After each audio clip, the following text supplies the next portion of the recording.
Fala moçada, beleza? Professor Bruno voltando com o nosso curso de C#, ainda sem webcam.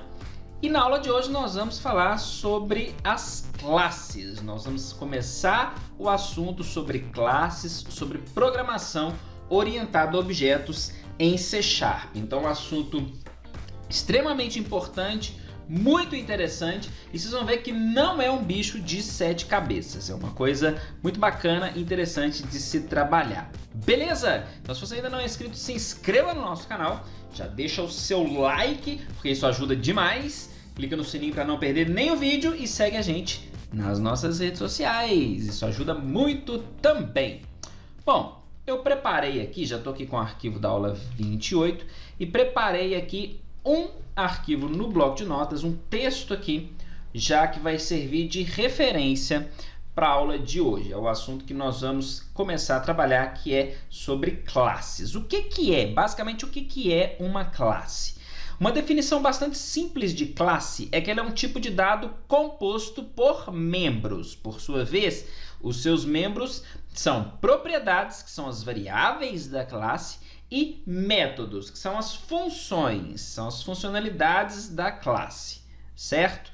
Uma classe, então, é um dado composto que eu vou instanciar objetos dessa classe. Então, a classe ela é a base do objeto. Ela que define as regras, o comportamento dos objetos. A partir de uma classe, eu posso instanciar quantos objetos forem necessários. E esses objetos são independentes um do outro.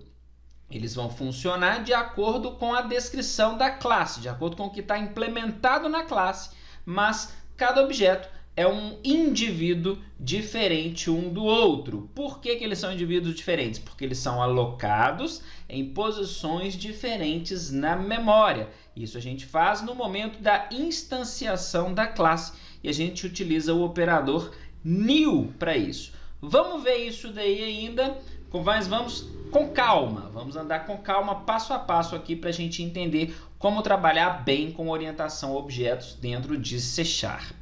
Aqui em cima eu tenho aqui uma forma que é a forma padrão, é a sintaxe padrão, digamos assim, de uma classe. O que a gente tem aqui?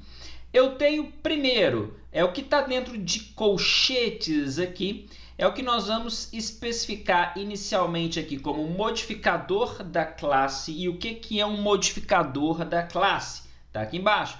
Ele vai definir a visibilidade da classe, certo? E aqui nós temos as opções que nós podemos usar como modificador: Public, Abstract, Select e Static, certo? Pode falar no bom e velho português mesmo que eu não ligo. CEALED, para mim não tem problema nenhum, tá? O que importa é vocês entenderem como é que funciona. A pronúncia aqui, depois vocês jogam aqui no Google aqui e veem como é que pronuncia de forma correta aqui. Beleza? Então vamos lá. Public. Se a gente usa public aqui em cima no modificador, eu estou dizendo que é uma classe pública, certo? Ela não tem restrição de visualização ou acesso. Ela pode ser visualizada, manipulada de qualquer parte do nosso programa. Se eu uso abstract, eu estou falando que essa classe ela é uma classe do tipo base. Ela serve como base para outras classes e ela não pode, e eu não posso instanciar objetos dessa classe. Ela serve só como base para outras classes. Ela não pode gerar objetos. Eu não posso gerar objetos através dessa classe. Isso é uma classe abstrata. Se eu defino que ela vai ser uma classe selada, eu estou dizendo que ela não pode ser herdada. Tem um conceito que nós vamos aprender que é o conceito de herança. Nós vamos aprender herança, polimorfismo, tudo em relação à orientação a objetos. Então, quando uma classe ela é selada, ela não pode ser herdada. Por enquanto, isso é isso que vocês precisam guardar dos modificadores.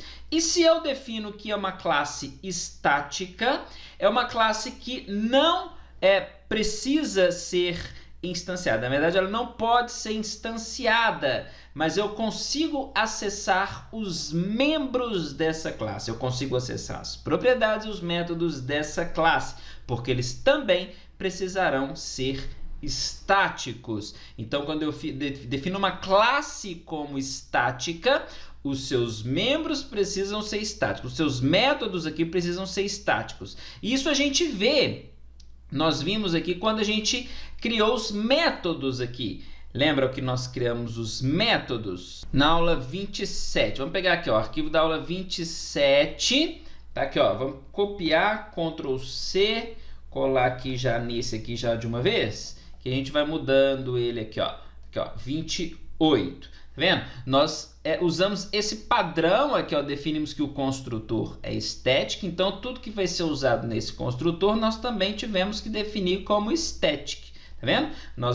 A gente já vem utilizando esse conceito. Obviamente que nós vamos praticar ele mais e vamos entender como é que funciona isso. Mas basicamente a gente define quando uma classe ela tem um modificador static, a gente não pode instanciar objetos da classe, os seus membros devem ser estáticos e eu consigo acessar os membros que são estáticos sem ter que instanciar um objeto da classe. Vamos ver isso daí mais para frente. Ok? Então esses são os tipos de modificadores que nós podemos usar aqui, ó, para determinar a visibilidade da classe.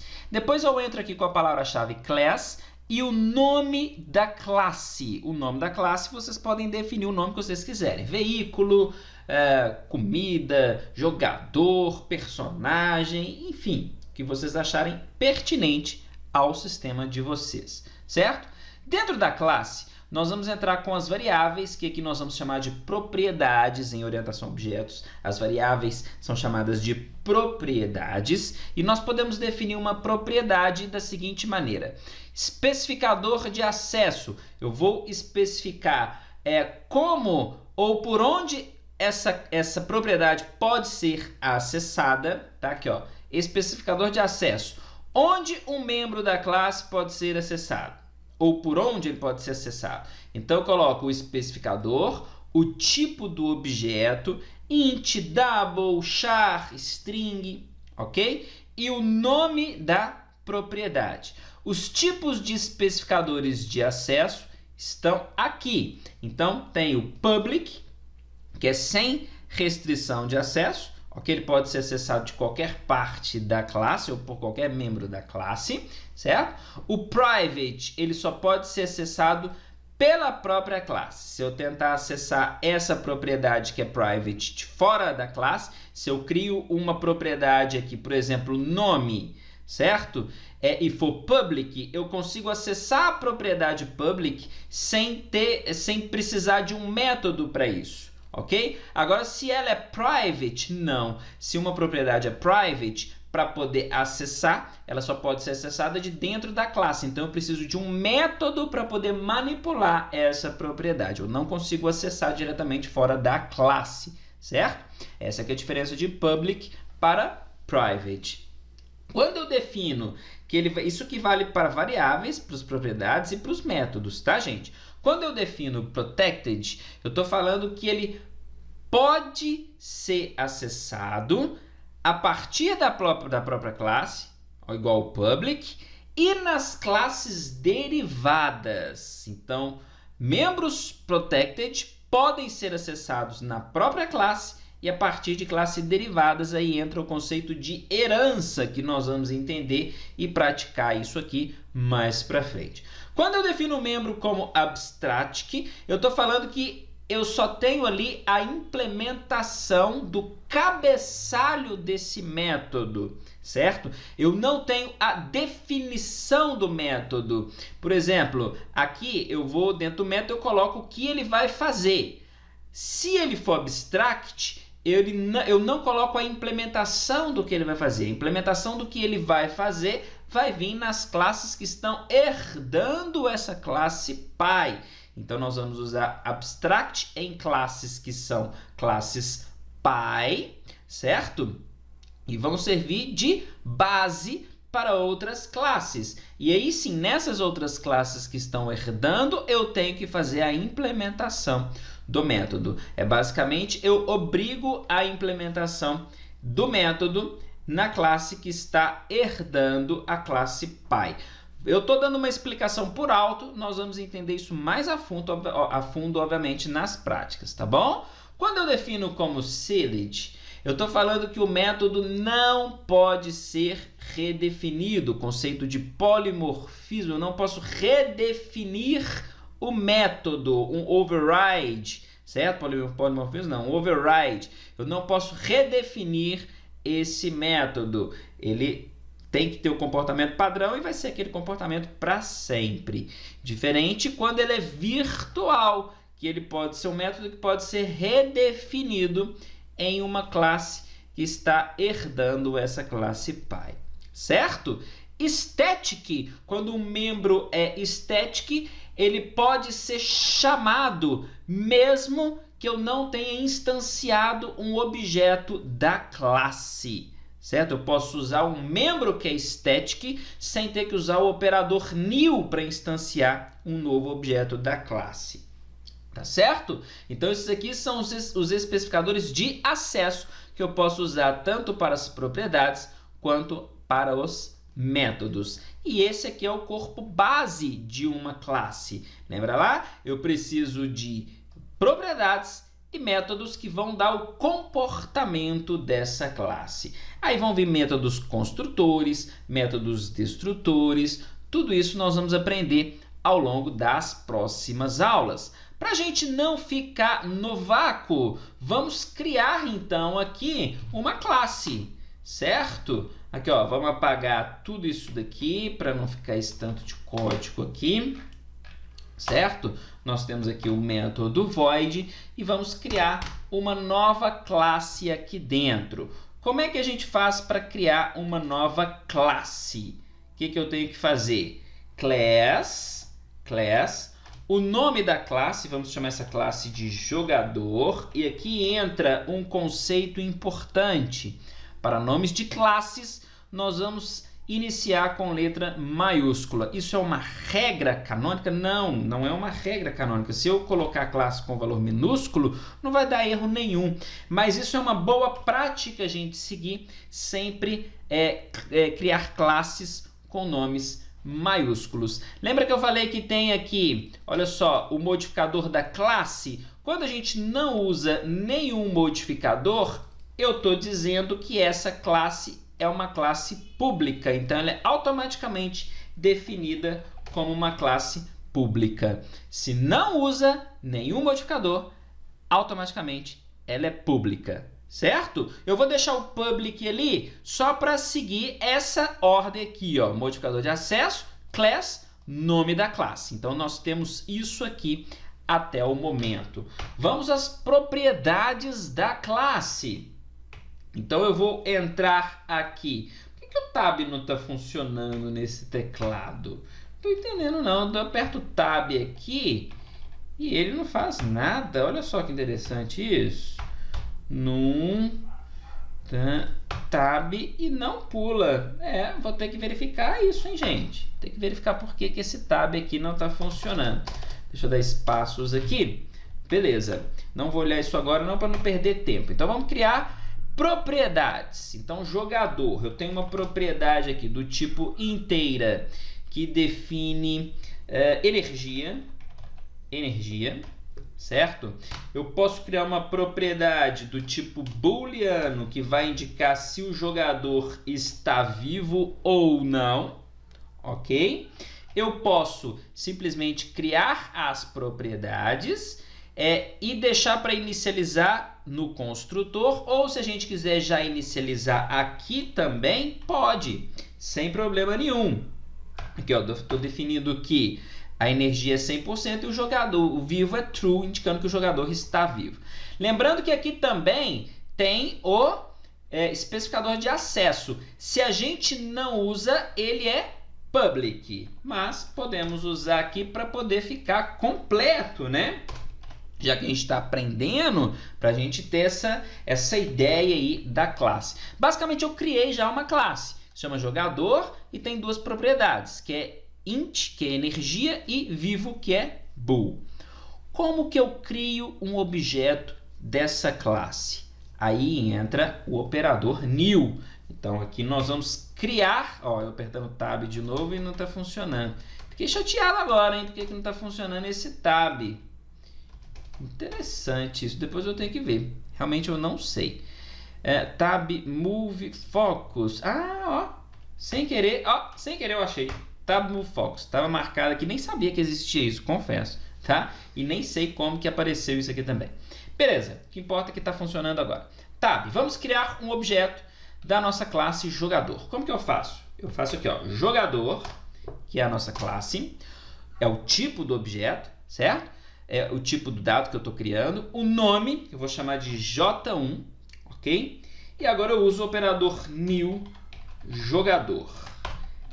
Instanciei um novo objeto da classe jogador, com o nome J1. Por que a gente usa o operador new? É esse camarada aqui que vai reservar a memória, vai lá na memória RAM, vai reservar um espaço, um endereço da memória, certo? Para esse objeto. É por isso que os objetos de uma classe são independentes um do outro. Eu posso criar quantos jogadores eu achar necessário. Agora eles têm que ter um nome diferente, J1, J2, J3. São 3 objetos da classe jogador. Cada um tem a sua posição, seu endereço de memória. Então o new aloca a memória necessária para o jogador e retorna o endereço dessa memória. Eu tenho J1, esse jogador, em um endereço diferente desse, que está no endereço diferente desse. Cada um funciona de forma independente. E se eu quiser atribuir valores à propriedade, por exemplo, vamos ler a propriedade energia. Como que funciona? Funciona assim, ó. Console writeLine. Eu quero ler aqui, ó, energia do jogador 1. E aqui eu quero escrever, eu quero imprimir o valor da energia do jogador 1. Então é J1 ponto, como nós usamos o operador new, certo? E ele já lista aqui para mim as propriedades que são públicas, que eu consigo acessar, energia e vivo, ok? Como elas são públicas, eu consigo acessá-las através daqui. Eu consigo acessá-las fora da classe. Vamos ver isso funcionando? Vamos lá. Vamos abrir aqui um novo terminal. CD aula 28. CSC aula 28.C#. Compilou. Aula. Tudo mais que não. Aula 28. Enter. Tá aqui. Energia do jogador 1. 100%. Vamos alterar essa energia antes da gente imprimir? Como que eu acesso a propriedade pública? Da mesma maneira que nós fizemos aqui. Eu posso ler ou posso alterar. Aqui eu estou fazendo uma leitura de energia. E se eu quiser alterar a energia de jogador 1? J1, que é o nome aqui, certo? Que nós demos. Ponto. Energia recebe 50. Como ele é uma propriedade pública, eu consigo realizar essa operação. E aí, nós vamos compilar novamente. A hora que imprimir aqui, ó, vamos rodar o nosso programa, a gente vê que agora a energia do jogador 1 é 50. Beleza? E cada jogador funciona de forma independente. Vamos ler aqui a energia do jogador 2. Então, J2.energia. Vamos compilar, rodar o nosso programa. E a gente tem aqui, ó, energia do jogador 1 é 50, energia do jogador 2 é 100. Provando aqui que são propriedades diferentes, porque esses objetos estão em posições diferentes da memória. O new, lembrando, coloque isso na cabeça de vocês. O new vai reservar a memória, ok? E vai retornar aqui para quem fez a chamada, o endereço da memória que ele alocou para esse objeto. Tá? Então ele já faz tudo para a gente, ele já aloca a quantidade de espaço necessária para esse objeto. Então tudo vai depender, certo? A quantidade de memória do tamanho da classe, o que nós temos implementado nessa classe. Beleza? Pessoal, eu acho que por hoje já tá bom para a gente ter essa introdução aí à orientação a objetos. Nós já vimos aí como criar uma classe, o que é tudo aqui, tá tudo definido aqui, ó. Vou deixar aqui para quem quiser tirar um print, quem quiser pausar e copiar. Nós vimos o que é um modificador da classe e um especificador de acesso, as opções de modificador que nós podemos usar e as opções de especificador que nós podemos usar. Tudo aqui prontinho, e aqui como que a gente implementa a classe. Por enquanto nós não implementamos métodos, não falamos nada sobre isso, mas nós já sabemos utilizar métodos. Se vocês quiserem arriscar aí e implementar métodos nessa classe, eu acho que já é uma boa. Vocês já podem ir tentando caminhar com as próprias pernas, ver o resultado que vocês obtêm aí a partir dessa tarefa. Tá bom, pessoal? Então, nossa primeira aula sobre orientação a objetos. Vamos ter muitas aulas ainda. As próximas aulas, sequência aí do nosso curso, vão ser todas dentro desse assunto, tá bom? Então, não é inscrito, se inscreva no nosso canal, clique no sininho para não perder nenhum vídeo. Ajuda a gente clicando no joinha e seguindo nosso canal nas nossas redes sociais. Vou ficando por aqui. Um abraço. Até mais.